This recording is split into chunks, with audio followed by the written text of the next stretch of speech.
Okay, guys, they say that the third time is the charm. Okay, last night it didn't work real well. The last time I did it, I kind of messed some stuff up. So I'm going to try it a third time. Obviously, this is not Tuesdays, but it's going to be 21 Step Tuesdays with Pat. It's Wednesday afternoon. I'm trying to get this up for you guys today. And so let's try it again. Welcome. Welcome to another exciting, rip-roaring adventure. Anyway, we're going to be talking about pumping up your business. We're going to be using some sports analogies, and we're going to talk about some other stuff. And hopefully you guys will get some good stuff out of here. And let's get to it. All right. So what we're going to do is we're going to go ahead and we're going to start right in.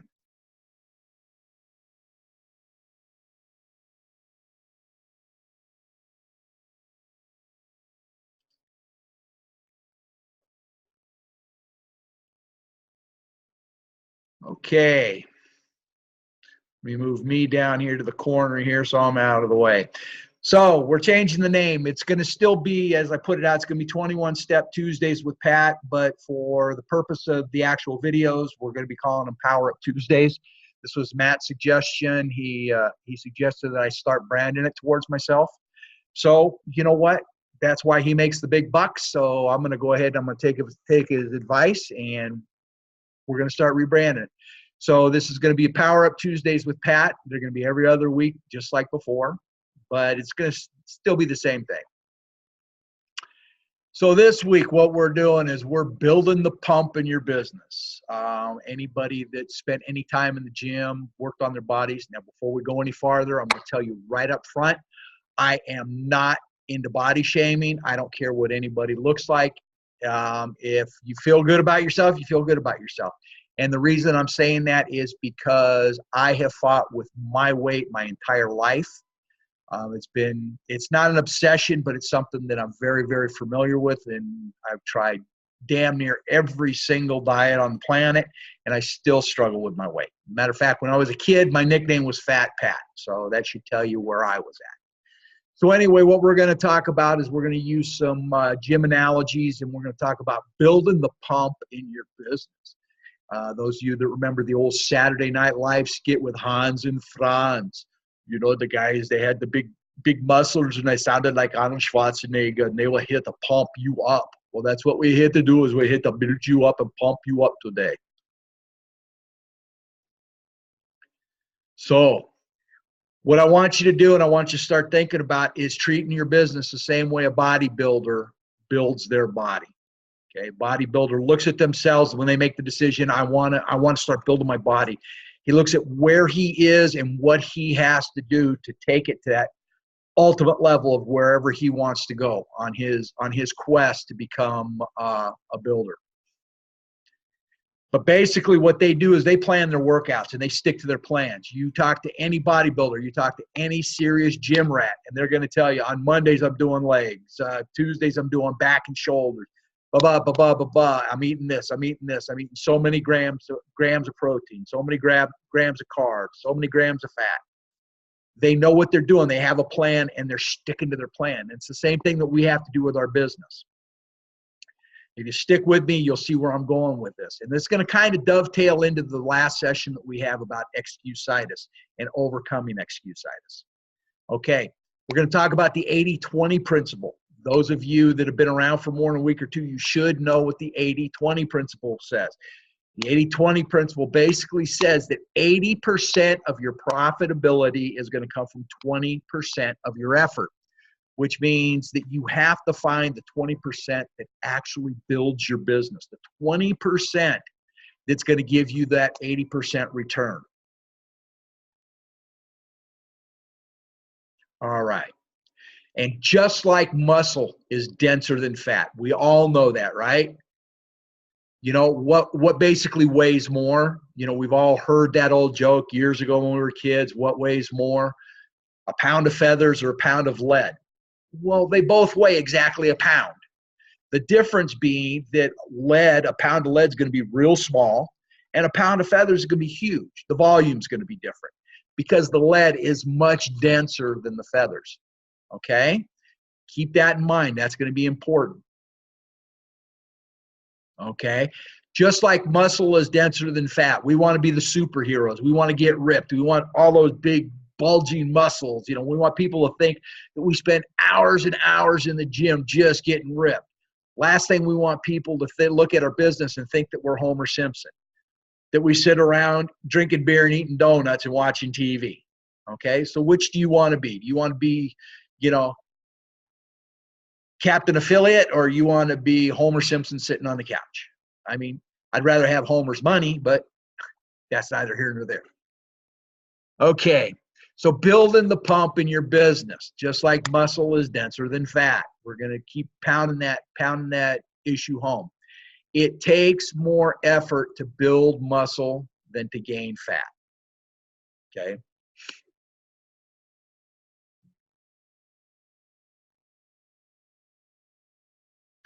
Okay, and we have to remember that the negatives are the fat in our businesses and the positives are the muscle.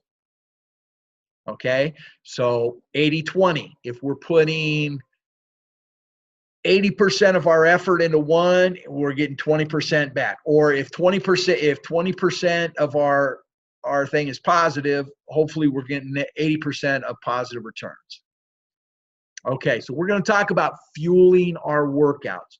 And just like, I'm going to fuel up here for just a second, my afternoon caffeine break. And just like an athlete that's in the gym, you know, and it doesn't matter whether they're professional football players, baseball players, gym rats, whatever. These guys have special diets that they run that's going to give them the best outcome for the effort that they're putting into their workouts, right? Okay, so we need to fuel our workouts, and our workouts being our business. Okay, so we're going to talk about positives versus negatives. You know, are we putting in more proteins and carbs, or are we putting in more fats? Okay, just like a scale. Okay, but in this case, we're not trying to balance things out. We're not trying to balance out the same amount of positives with the same amount of negatives. We want the positives way outbalancing the negatives. So if you look at this scale, just think of the dollar sign. That little bag with the money in it is our positives. The more of those we stack on the scale and the less of the negatives on the other side, the more out of balance that scale is going to be, which is going to be best for us. Okay, and just like muscle is denser than fat, positives are denser than negatives, which means that it's going to take a lot more positives to overcome the negatives. Just like it takes more muscle to fill the same amount of area that the fat we're getting rid of. Okay, and we have to learn how to carbo load. I don't know how many of you have been involved in sports in the past, but for anybody that's been an endurance, you know, runners, bicyclists, skiers, anybody that's into endurance knows that what they'll do is they kind of starve themselves of carbs right until just before they compete, and then they carbo load. They just pound the carbs. Carbs turn to sugars in your body, and those sugars turn to energy. So what they're doing is they're storing that extra energy. So what we're doing is we got to carbo load positives while trying to starve out the negatives in our lives. Okay, how do we do that? How do we power load our positives while starving out the negatives? Well, I'm going to give you a couple of suggestions.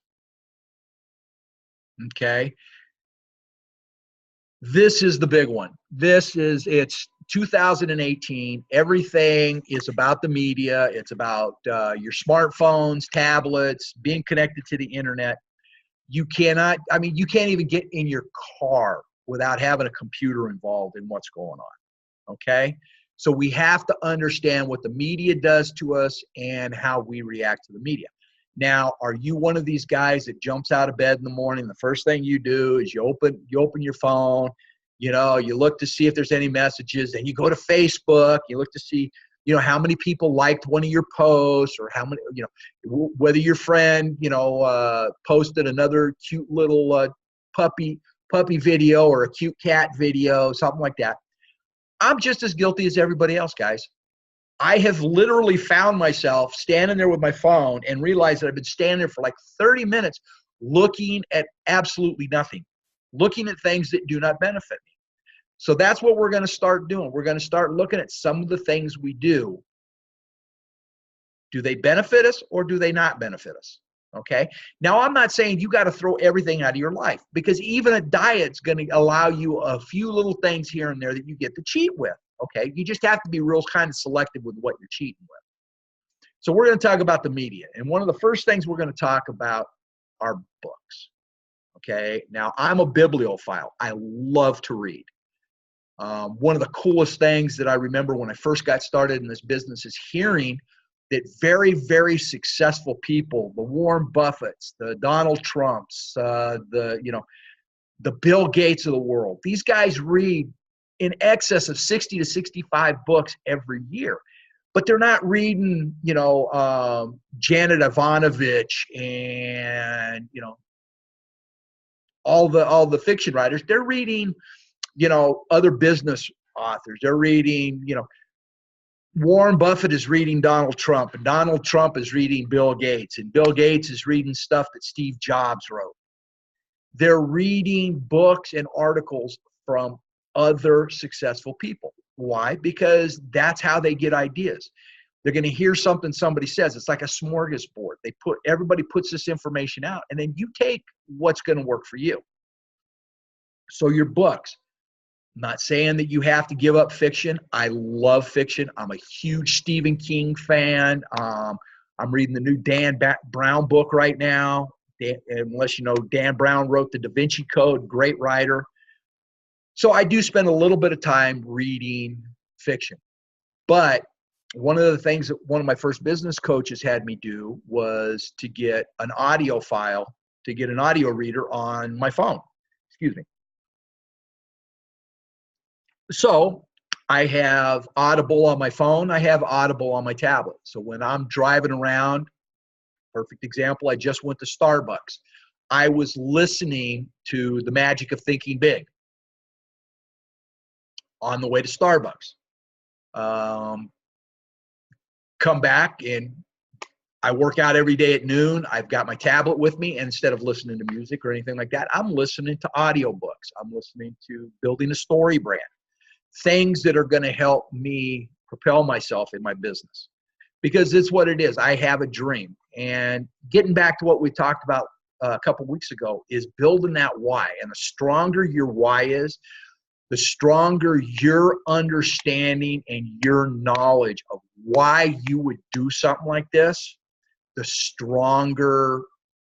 easier it's going to be to overcome, the negatives in your life. If you think about, I don't know how many of you out there have ever had to quit smoking before. Okay? But until you've got a really good reason to quit, you're not going to quit. It's like overeating. You're not going to go on a diet until until doctor tells you, hey, you know what? You need to lose some weight, or you know what? You may not be around for long. Or worse yet, if you don't lose some weight, you're going to become diabetic and going to be dependent on insulin for the rest of your life. Okay, these are things that, kind of motivate us to change our environment.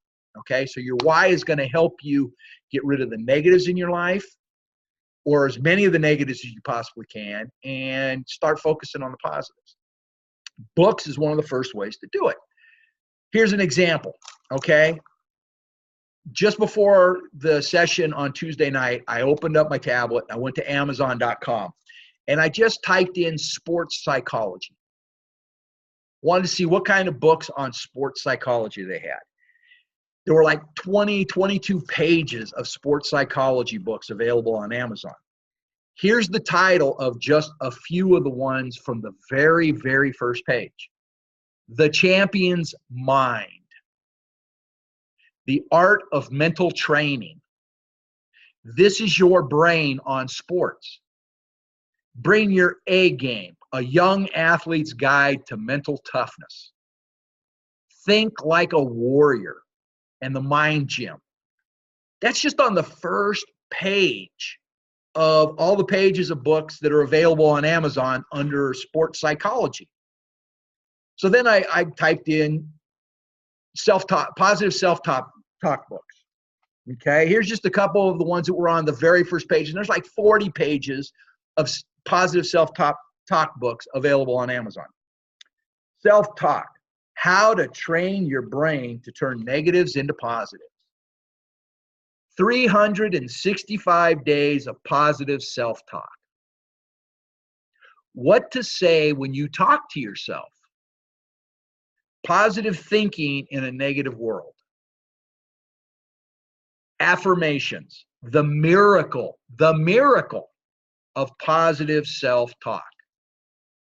You know, that's what? That's like 10, 11 books right there on absolutely nothing but how to talk positively to yourself. So books are a great way to start power loading the positive. Start thinking about that. You know, if you're one of those people that kind of struggles with how to do this, look at some of the books out there that are available. All right, music. I love music. I grew up in the late 60s. I'm a child of the Beatles, the Who, the Rolling Stones, Led Zeppelin, the Moody Blues, Iron Butterfly, you know, the hippie era, Love and Peace, the 70s. Listen to disco music. I was real big. I loved punk music and alternative rock and roll. But I'm the first one to admit that listening to this music a lot is not healthy, is not positive, because there's a lot of negative vibes that go through these music. And if you look at some of the other genres of music out there, some of them are even worse than that. So it doesn't matter what you're into, whether you're into classical, jazz, big band, rock and roll, country western, rap, you know, pop, whatever you're into, you might want to think about kind of cutting back on the amount of music you listen to. You know, you use music as a treat. Okay, when you've sat down and done 5 emails and did 3 follow-ups, you know, then allow yourself a half hour to sit down and listen to a little bit of music, if music is that big of a thing in your life. The big one, though, and the tough one, is television and movies.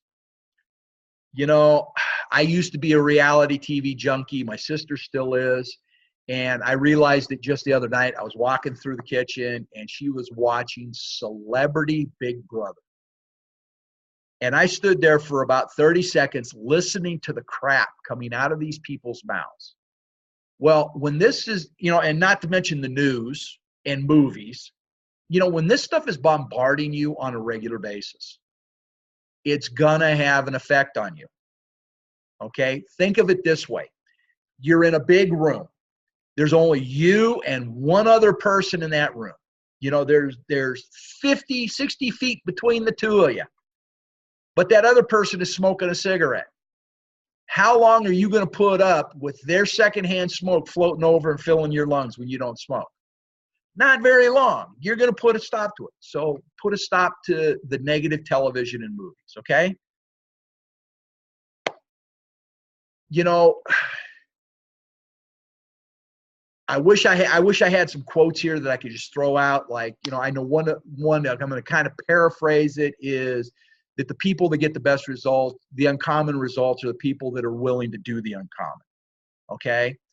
You know, you look at our business and you look at the success stories, and the people that are making it are not people that just walked in, you know, plopped down $100,000 for a bunch of "we sell good" traffic. But, you know, they're doing the ads. They've put in the dues. They've struggled. And they're putting it in, and they never quit. They never get up. Why? Because they know. Okay? Now let's talk real here for a second. We are all here at this moment because we know something that the majority of people out there don't know. And what we know is this business works. It works. There's no, well, it could work for you if you were born here, or if you're doing this, it could. No, this business works. If you're willing to do it, it will do for you. Okay? It works. All right? People. Are the people in our lives adding to our business, or are they detracting? You know, and I'm going to tell you right now that I fully believe that the vast majority of people in this world are super nice people. They're good-hearted. They don't intentionally try to stomp on your dreams. Unfortunately, they do. Excuse me just a second. Unfortunately, they do stomp on your dreams, but I don't think they're doing it maliciously. I think it's, just they don't know any better. So for me, I look at my friends and I look at my family, and the ones that aren't really helping me stay positive in my business, I don't spend a lot of time with. I've taken a lesson from those folks from Australia. A couple weeks ago, they did the traffic seminar, and Sue said right there, when people ask her what she does for a living, she just says, I help people make money online. So that's all I do now, is I help people make money online. And when the negatives are out, well, how do you do that? Hey, you know what? Go to this website. If you want more information, follow the yellow brick road, sign up, and I'll give you more information. But I'm not going to waste my time sitting here trying to have a conversation with you about this. I got more important things to do. You're a negative person. I love you. You're my friend. You're my family. I'm going to spend time with you, but I'm not going to invest my time in you. Understand that? There's a difference between spending time with somebody and investing time with somebody.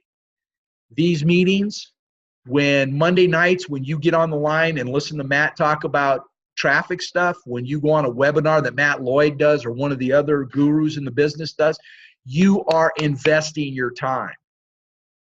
When you're sitting down over a cup of coffee with some knucklehead friend who has no idea, they're making $50,000 a year doing the same thing that they've done for the last 25 years. How are they going to tell you how to get a business where you're making 6, 7, or 8 figures a year? Or better yet, how can they tell you how to make a business where you can bring in 6 figures a year without ever putting another ad out, because you've built up the residual income? Okay. I would rather sit down and listen to somebody like Warren Buffett or Bill Gates tell me how to make money than listening to Joe the Garbage Man tell me how to make money. I'm not going to listen to him tell me how to invest my money. Okay. If I want to learn how to invest, I'll go listen to Robert Kiyosaki and follow the directions Robert said. Okay. Let me put my soapbox away and get out of here. Okay. But the people in your life, pay attention to them. 80-20 principle. Okay. Friends and family, most of them are doing it because they think that they're being helpful to us. Okay. But sometimes they're not. So just be aware of that. All right. I asked this question the other night, and I got a bunch of people kind of staring back at me like, if you know what this is, then you'll understand it. If you don't know what this word is, GJO. Okay. It's an old business term and I learned this more or less back in my old MLM days, but GJO basically stands for garbage in, garbage out, which means that the more garbage you put in, the more garbage is going to come out of you. The more positives you put in, the more positive will come out of you. So that's what we need to do, is we need to get rid of the garbage in and the garbage out and start putting positives in our system. Okay, and as always, if you have questions, comments, or concerns, something that you want to post, just drop me a line to pats21step@gmail.com. I answer all emails, good, bad, or indifferent. Doesn't matter. I appreciate it. Like I said, these are my opinions. They don't necessarily reflect the opinions of the management, but they're just things to think about, okay? Now, before we get done, let me close this out real quick. We'll stop sharing screen there. To prove, okay, we're going to talk about why here for just a minute. I'm going to prove to you right now that this business works, okay? That you don't have to be a rocket scientist. You don't have to be a software engineer. But I'm going to prove to you right this second that this business works. like a lot of you know that have been on some of these calls with me before, I had a little bit of a financial issue back in October. I basically ran out of money for ads. I couldn't run ads anymore. I had to shut my ads down. But between October, the 1st of October, and the first part of February, all right? So that's October, November, December, January. Basically 4.5, almost 5 months. I marketed to my email list. I'd send out emails every day. I did blasts. I updated my email list to make sure that I had a consistent amount of emails going out to people that had opted into my to my funnels. Because I knew that, you know what, I could get very lucky, and that might be that one email that day that guy opens up that email and goes, okay, now this makes more sense than what I've seen before, and signs up. Okay, that's what our email list is about, is marketing to our email list. Email lists are not, okay, we got your name on the list, so it goes in the list. So here, look at me, I've got a list of 8,000 names, but I don't send them any emails. So basically it's the same as having a list of 0.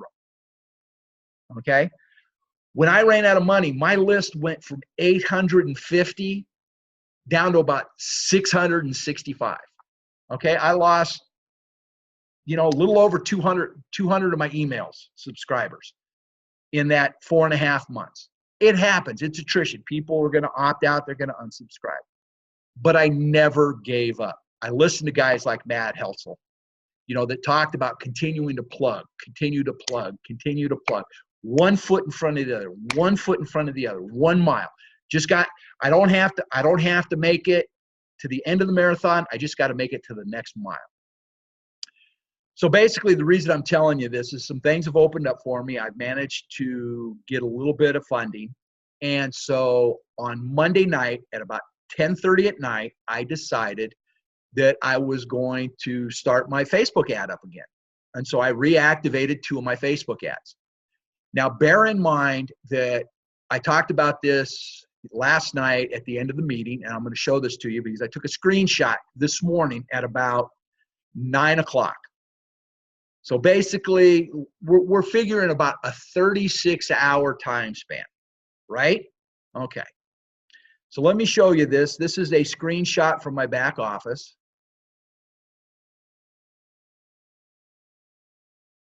All right. No sales for this year yet, but I want you to look at something.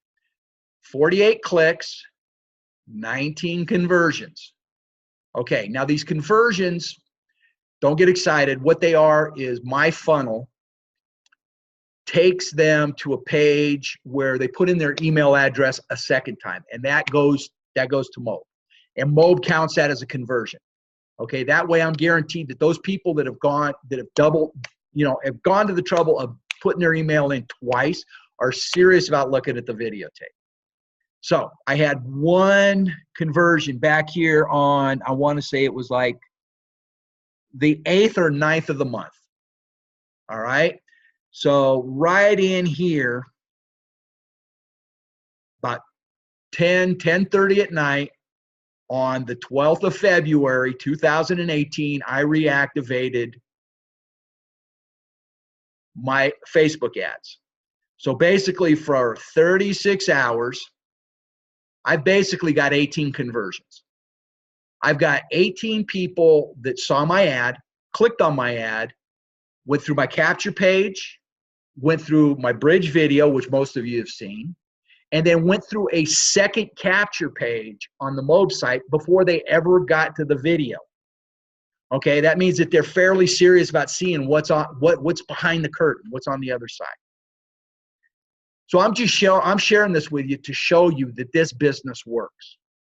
Okay, if you have the faith in it and you just do what our coaches are telling us to do, you're going to get these kind of results. Now, people are going to go, well, you haven't made any sales. I don't care. You know what? If I can keep doing 48 clicks and 19 conversions every day and a half, or every 2 days, okay, say this for 48-hour period, 2 days. Okay, that's roughly 1 click an hour. This is roughly 1 click almost every 2 hours. Okay, if I can get 19 conversions every 2 days, how many is that for a month? 19 times 15 or 20 times 15. That's a lot of conversions. And out of that, if you talk about the rules of 10, the rules of 10 being for every 10 people that see your video, one person may get excited. It's going to take basically 100 people seeing your video to get 10 people to get excited and buy in. Okay, sometimes it's higher, sometimes it's lower, but on average, it works out to about 10%. So if I get another 100 people, I should be able to get 4 or 5 sales out of this. That's pretty darn good. So guys, stay focused. Listen to what the coaches are telling you to do. You're in this business for a reason. You spent the money to get placed where you are for a reason. Okay? Don't sit there and cry because it's not working for you, because it works. All right? Go out and make it work for yourself. Okay? We'll see you in a couple of weeks. This is Pat. Hopefully this time, third time's the charm, this video is going to work out better. All right? We'll talk to you later.